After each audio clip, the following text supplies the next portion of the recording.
This year we are, as you can see, at the Maple on Board Vanguard booth, who's very kindly giving us some space so we can do the reviews and the interviews straight from here, which means that we have loads and loads, as in dozens of games that we want to show you. Welcome to So Play We All at Spiel 2024.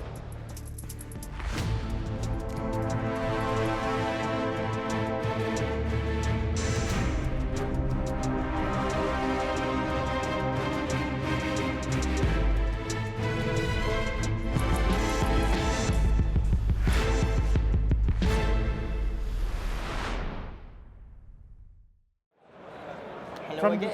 Yes, here we are again. Okay, now we've gone from the streets of Kuala Lumpur to a wet market. First time ever. What is Bansan? What is a wet market?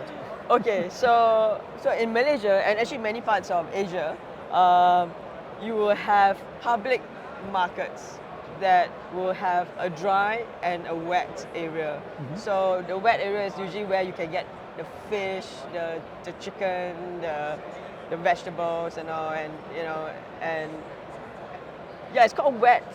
Maybe because every time there's lots of liquid on the floor, okay, and then you have to like wash it down later. Oh, okay. Yeah. Makes sense. Yeah. So it makes perfect sense. So so what is this game all about? Okay, so it's about the ecosystem of a market, where you play a market vendor.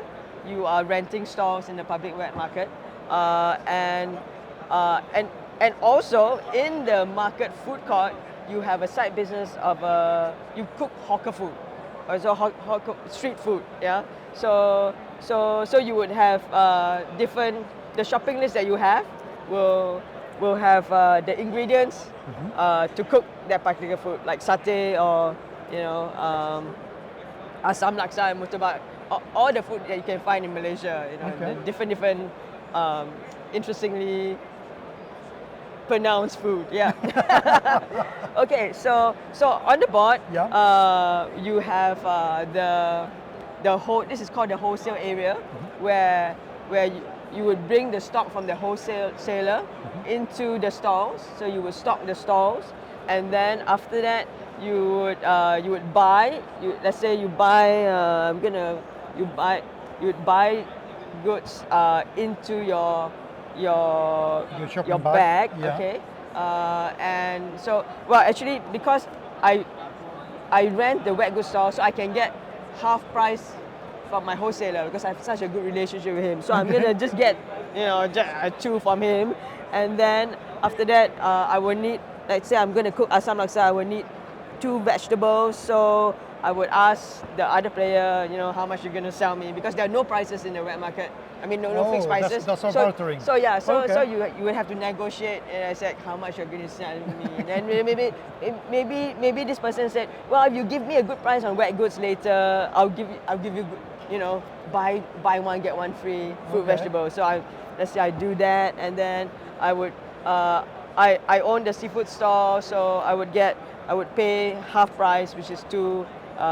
From that, and then so yeah, I would be shopping to cook, and then once I am able to cook, let's say I'm able to cook asam laksa, which is like a noodle dish, so with two vegetable carts, 1 seafood, 1 wet goods, and then I will earn 10 ringgit, yeah, and then after that I would be generating waste, so I would turn it over, and then the waste bins are actually in my booth right now, so they look like this. Okay. And then so I would like throw them according to the type of waste, and then they each have a maximum capacity of 4, 5, and 6 carts. So if it goes over capacity like this one, you turn it over and then it overflows. And anytime you throw waste into an over capacity bin, then you would pay a fine of 1 ringgit per card. So that there's that tension there. So the goal of game is to basically earn the most money, as generate the most money, and then how you would earn money is you would cook dishes for your customers. You would sell goods from your own stalls, and also you are able to empty bins. for money. So Okay. so yeah. That sounds quite simple. Yeah. What's the catch? What's the catch? Because it sounds too simple. Yeah. What makes this game really interesting for you? Actually, this is so far our best seller. Okay. You know, it's sold really well with non-gamers also. You know, Okay, that's gamers and interesting. non-gamers also. And I think people have liked that whole flow of thinking how you would, you know, how much you would stock, whether or not you would stock for yourself or for others, what you want to cook, and all. Because at the end of the game, whatever you don't use in your bag and don't sell in your stalls, you would have to throw it into it the becomes bin, waste. and then you have to pay any overflow fines. You know, so I think that's the tension that a lot of people like, where Okay. you want to be efficient with what you're doing, just like vendors in real life. Yes, Yeah, that's yeah. it's a game about logistics. I Yeah, like yeah, that. yeah. And there's also event cards Okay. that come out, like, you know, maybe your worker runs away. Okay. Oh, this is too fancy.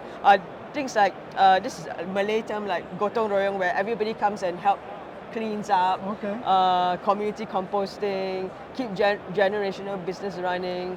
Merdeka sale, Monopoly mayhem, where you COVID-19 cases. So all this kind of add to the chaotic sense and feeling of wet market in Asia. I love how the whole chaos and again kind of the community feel to the whole thing, where you can get cards where people can come and give you a hand, and being conscious with the environment is very much ingrained in the game. I think that looks absolutely lovely, and a lesson that an awful lot of people should be learning and making, taking notes of. So, Thank you. and apart from that, it looks The gorgeous. art, Who's the yeah. artist? The artist is Karis, Uh-huh. and she put a lot of love into the art.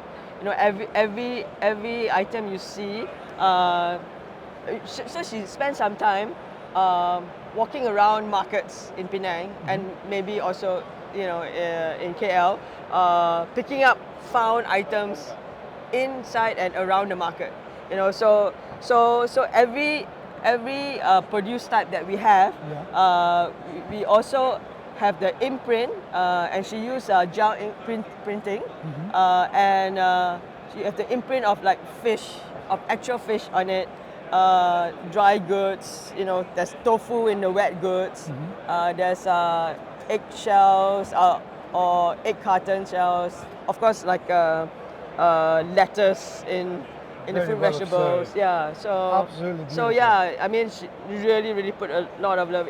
Even the shopping bags have the actual texture of those type of shopping bags. Yeah. Very and cool. the wallets, I really love the wallets, where it's got that different.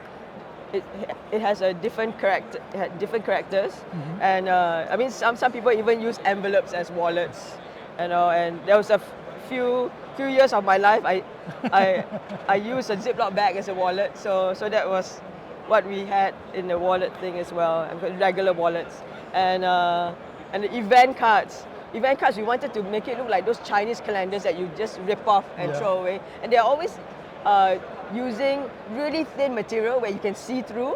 Yeah, so we made them as though you can see through to the other side as well. Yeah. I love the attention to detail. Yeah. Absolutely So beautiful. So yeah. Oh, Very cool indeed. this the word Bansan, the logo type, was also written by the Huruf Type Collective, where they use one particular produce type per character to write it. Yeah. I love the attention to detail. Absolutely gorgeous.